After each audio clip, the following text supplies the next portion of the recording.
Hola, muy buenas tardes a todos y bienvenidos un domingo más a nuestro programa semanal de ciencia y tecnología. Hoy hablaremos sobre software libre y sobre quirófanos inteligentes, pero antes, como siempre, haremos un repaso por las novedades tecnológicas más destacadas y sorprendentes, como los sensores ultrasensibles inspirados en el vello de un grillo que les mostramos a continuación.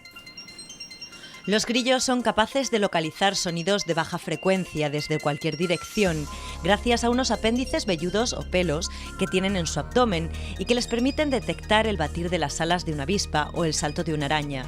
Los físicos de la Universidad de Twente, en Holanda, han imitado este sistema natural con métodos artificiales y han conseguido desarrollar el sensor más sensible jamás inventado, un dispositivo con amplia variedad de aplicaciones. Su pequeño tamaño y su bajo consumo de energía los hace excelentes para crear grandes redes sensoriales. Otro curioso invento es este bioclimatizador que van a ver, un sistema ecológico para acondicionar y refrescar la vivienda y que permite tener abiertas las puertas y ventanas. El Brexer Serie Icon es un revolucionario sistema de climatización que utiliza un principio natural, como es la evaporación del agua, para producir aire fresco. Es un sistema ecológico que no utiliza ningún tipo de gas refrigerante. Además, renueva el aire constantemente, evitando la entrada de polvo, humo y olores, gracias a su mecanismo de funcionamiento por el que se generan de forma natural iones negativos. Estos innovadores climatizadores obtienen una optimización del consumo energético del 80%, no hacen ruido y su instalación es sencilla, ya que no requieren de conductos para la distribución del aire. El radar de apertura sintética y de alta resolución más pequeño del mundo ha pasado su primera prueba con éxito, lo que convierte a este tipo de radares en los más apropiados para tareas de reconocimiento aéreo. El radar de alta resolución llamado Minisar no pesa más de 11 kilos y tiene capacidad para captar imágenes a 6 kilómetros de la Tierra y con una resolución de 10 centímetros. Es probablemente el radar más pequeño del mundo, lo que lo convierte en un valioso instrumento para realizar tareas de reconocimiento aéreo. Y es que a pesar de que su volumen es una décima parte de lo que ocupan los radares tradicionales, su capacidad para producir imágenes de alta resolución es exactamente la misma. Se puede instalar en pequeños aviones y en plataformas de vuelo que cuestan una décima parte que las que se requieren para los radares de mayor tamaño. Los investigadores esperan a corto plazo poder reducir aún más el tamaño del mini radar, hasta que pese menos de 9 kilos, y el objetivo a largo plazo es desarrollar microsistemas que nos permitan hacer radares de menos de 2 kilos. Estos avances de la tecnología se están utilizando básicamente en labores de reconocimiento aéreo, pero tendrían importantes aplicaciones militares en el armamento guiado de precisión. De momento, el costo y el tamaño del Minisar se tendría que reducir aún más para llegar a estas aplicaciones armamentísticas. Nuevas tecnologías, nuevos proyectos y nuevos objetivos para alcanzar el 12% de participación de las energías renovables a nivel nacional. De todo ello se hablará en CONER 2005, el Congreso Nacional sobre las Energías Renovables que se celebrará el próximo mes de noviembre en Murcia. Las principales empresas del sector de energías renovables tienen una cita con CONER 2005, el Congreso Nacional sobre Energías Renovables, que se celebrará del 14 al 16 de noviembre en la región de Murcia. Los expertos analizarán los logros conseguidos y las soluciones factibles para alcanzar los objetivos marcados para la implantación de energías limpias. El acto contará con la participación de entidades como el CIEMAT, el Centro de Investigaciones Energéticas, Medioambientales y Tecnológicas y el IDAE, el Instituto para la Diversificación y Ahorro de la Energía.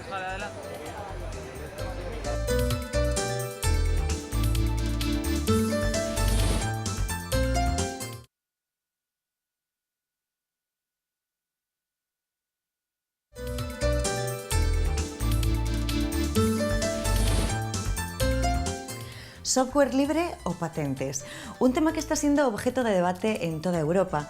Y en Infotec hemos hablado con profesionales del derecho, la informática, la ingeniería y la administración pública para elaborar el reportaje que les vamos a mostrar a continuación, en el que se recogen los distintos puntos de vista sobre este tema que tendrá importantes repercusiones en el desarrollo tecnológico de los próximos años. El pasado mes de julio, el Parlamento de la Comunidad Europea rechazó la Directiva de Patentes de Software. Por lo tanto, en estos momentos en Europa no existe patente. ¿Cómo influye este hecho en las empresas de tecnologías de la información? Las opiniones son muy variadas. Bajo mi criterio, yo creo que poder patentar el software es una importante innovación.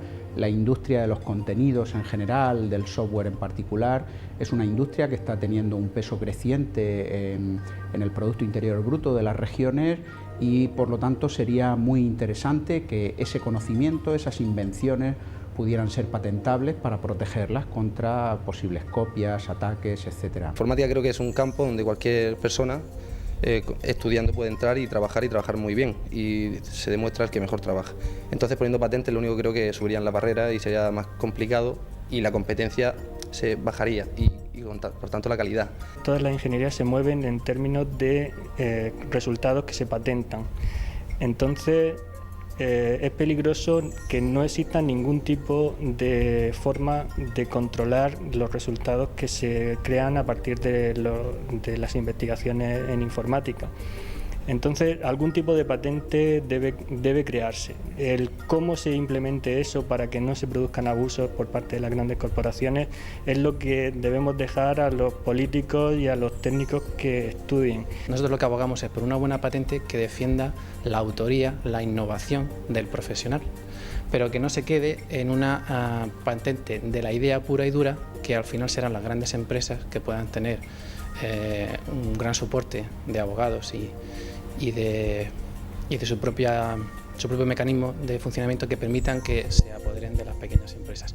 Porque el quid de la cuestión está en que el saber hacer, lo que llaman el know-how, pertenece al profesional, no a la empresa. Claro que afectaría muy negativamente a gran cantidad de profesionales, especialmente a aquellos que se dedican a desarrollar software por su cuenta o a pequeñas empresas, puesto que al fin y al cabo, a la hora de desarrollar un programa, hay que utilizar una gran cantidad de ideas y una gran cantidad de técnicas, y sería muy difícil para un desarrollador o para una empresa pequeña saber si no está infringiendo ninguna de las patentes que se pudieran haber concedido. Para las empresas de Timur, negativamente. Para las pequeñas y medianas empresas o para las empresas que componen esta asociación empresarial, negativamente. Su inversión en gasto jurídico aumentaría, indudablemente. Se verían sometidas además a una especie de campo minado, donde realmente no sabrían qué cuestiones pueden utilizar, cuáles están patentadas, cuáles no están patentadas. Patentar es un proceso que cuesta dinero. Podríamos encontrarnos, porque nada lo garantiza, que en Europa se produjesen las mismas aberraciones en el campo de la patentabilidad que se están produciendo en Estados Unidos, y todo eso produce una sensación de rechazo importante en la pequeña y mediana empresa. No es casualidad que las únicas empresas que están a favor de la patentabilidad del software sean precisamente las que son extremadamente grandes, es decir, Microsoft, etc. En la actualidad, los programas informáticos están regulados dentro del texto refundido en la Ley de Propiedad Intelectual. Por lo tanto, tienen una protección similar al copyright de una obra literaria o científica. Sin embargo, la naturaleza del software es muy diferente a la que pueda tener cualquier otra obra susceptible de convertirse en propiedad intelectual. El problema es la definición del propio software, porque es un ente intangible, y al ser intangible es difícil manipularlo. Hay que hablar del soporte o hardware que lo implementa, que permite que funcione, y hay que hablar de la información o los sistemas de información a los cuales ese software le da significado y le da sentido. La legislación actual protege la propiedad intelectual del software en cuanto a los algoritmos matemáticos que se han utilizado para desarrollarlo, pero con la patente lo que se pretende es proteger también sus aplicaciones. En este momento, la protección a las empresas, a las pequeñas y medianas empresas, no les parece insuficiente. Les parece suficiente la protección que tienen. Es decir, ellos escriben su programa de ordenador, escriben su código, luego ese código es compilado, etc. Pero ese programa de ordenador, ese texto, esa secuencia de órdenes que escribe el programador es lo que está protegido por el copyright, por los derechos de autor, como te decía, como prácticamente cualquier otra obra o cualquier otra producción intelectual humana. Las patentes nacieron para premiar la creatividad o la creación humana, pero con ellas podrían producirse situaciones grotescas. Un ejemplo de ello es el doble clic del ratón, una función que ya está patentada. ¿Se imaginan que alguien reclamara el monopolio sobre esta aplicación? ¿Habría tenido Internet la repercusión que tiene si se hubiesen patentado los protocolos sobre los que se asienta la red de redes?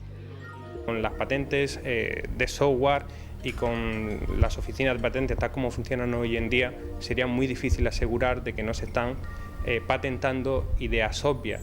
Y el problema principal viene por ahí, porque hoy en día, especialmente el problema lo podemos ver en Estados Unidos, se están patentando ideas que son obvias para resolver problemas que si a cualquier persona se le planteara ese problema, probablemente lo resolvería de la misma manera.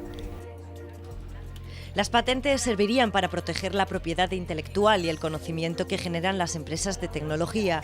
Pero, ¿qué tipo de empresas se beneficiarían de las patentes? Pues las grandes, primero, porque tienen un arsenal de patentes ya.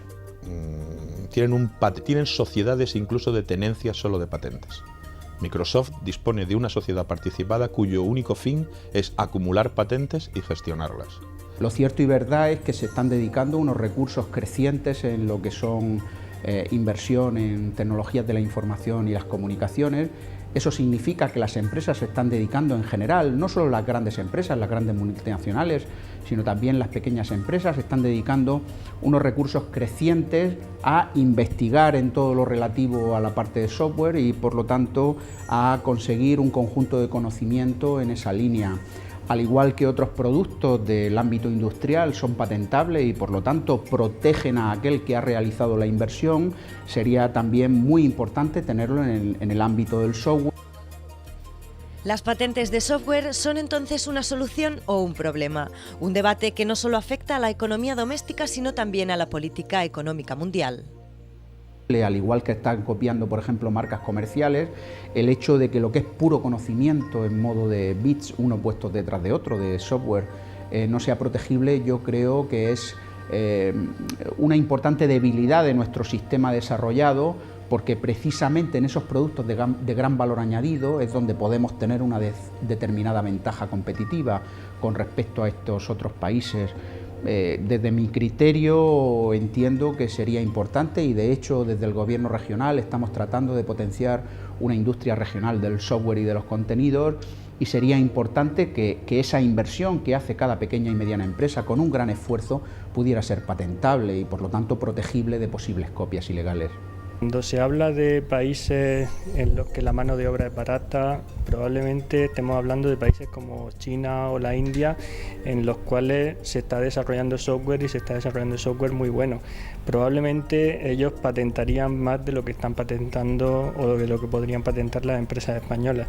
Entonces no creo que ese sea un tema clave en este tema de las patentes. Ellos son grandes potencias a nivel de software, no probablemente en otros campos, pero en el nivel de la informática sí que lo son. Cuando hablamos de derechos de autor y patenteabilidad, estamos hablando de algo más que de una mera cuestión jurídica. Lo importante es establecer las bases sobre las cuales se difundirá el conocimiento que generan los creadores de software. En definitiva, se trata de encontrar la forma en la que se desarrollarán los nuevos descubrimientos de las tecnologías. Probablemente un problema político e incluso filosófico. El debate sigue vivo.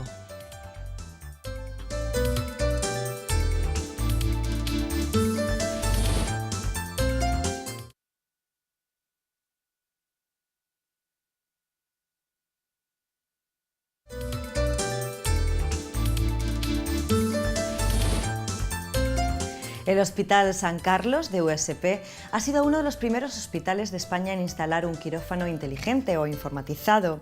En el siguiente reportaje les contamos cómo son y qué labores de ingeniería son necesarias para equipar e instalar estos innovadores quirófanos. Una inversión de 240.000 euros ha sido necesaria para convertir este quirófano de cirugía artroscópica en un quirófano inteligente o informatizado. Es una inversión en salud porque lo que pretendemos con este quirófano es conseguir que las imágenes para la tecnología que se utiliza, tecnología quirúrgica, sean mucho más nítidas, sean mucho más visibles, de tal manera que el cirujano que las va a ver va a poder tratar mejor las lesiones. Sobre todo para cirugía de tipo endoscópica, es decir, cirugía mínimamente invasiva. Aquí lo vamos a utilizar para cirugía artroscópica, es decir, artroscopias de hombro, de rodilla, de tobillo, de distinta situación. Por lo tanto, es un quirófano que se va a utilizar para traumatología. Un quirófano informatizado se distingue de los demás en que está preparado para que diversos médicos puedan intervenir en una operación quirúrgica sin estar físicamente presentes en la sala de operaciones. En este quirófano del Hospital San Carlos de USP se ha instalado un sistema de transmisión de datos que se encarga de digitalizar y exportar la imagen de la operación en tiempo real, de forma que la operación la pueden estar siguiendo en directo alumnos de medicina y grupos de expertos que pueden estar en el mismo hospital o incluso en otros países.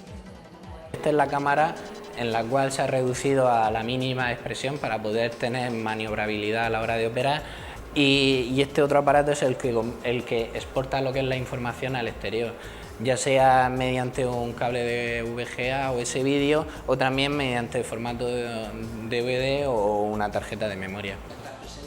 Una de las principales características de este quirófano es que no se ven los cables y no hay nada a la altura que pueda entorpecer la actividad de los cirujanos. Todo está suspendido del techo, incluso los equipos informáticos. Pero para hacer un quirófano con estas características ha sido necesaria una importante labor de ingeniería para adecuar la estructura de la sala a la nueva distribución y a los nuevos equipos, que en algunos casos son muy pesados. Concretamente en este quirófano hemos tenido que descubrir lo que es todo lo que es la falsa cámara que tiene, liberar todas las bovedillas, dejar las viguetas y en la planta de arriba poner una placa metálica para lo que es hacer un refuerzo, un reparto de todas las cargas y poder repartir los 350 kilos que tiene en una superficie mayor de casi 2 metros cuadrados. También luego debajo, con un cemento especial, hemos tenido que volver otra vez a macizar lo que es toda la estructura y luego volver otra vez a cerrar lo que es la escayola. El Hospital San Carlos, bajo la dirección de USP, ha apostado fuertemente por la tecnología, y es que en la actualidad la modernización tecnológica se ha convertido en una herramienta indispensable para seguir avanzando en sanidad. Jack Kilby, el inventor del microchip y de la calculadora de bolsillo, fue uno de los precursores de la actual era de la información. Un inquieto inventor que acumuló más de 60 patentes a lo largo de su historia y que ganó el Premio Nobel de Física en el año 2000. A él le dedicamos nuestro cierre de hoy. Hasta la semana que viene. Hace poco más de un mes moría en Dallas uno de los inventores que más ha influido en los cambios tecnológicos del siglo XX. El norteamericano Jack Kilby, que trabajó durante toda su vida en la compañía Texas Instruments, en el verano de 1958 consiguió integrar todos los componentes de un circuito eléctrico en una lámina de cristal que no superaba el tamaño de una uña. Así nació el circuito integrado, un invento que se hizo popular con el nombre de microchip. Kilby nunca pudo imaginar cómo crecería la industria en torno al microprocesador. Sin embargo, fue él el primero en darle una utilidad a su invento. Aprovechó la miniaturización de los circuitos eléctricos para crear la primera calculadora de bolsillo, que tuvo una enorme aceptación. El microchip resultó todavía más eficaz en la industria de la informática, en la que permitió convertir las computadoras del pasado, que ocupaban habitaciones enteras, en cómodos ordenadores personales de reducido tamaño. En la actualidad, un gran número de artículos cuentan con esta tecnología que no solo revolucionó la electrónica, sino que cambió nuestra forma de vida.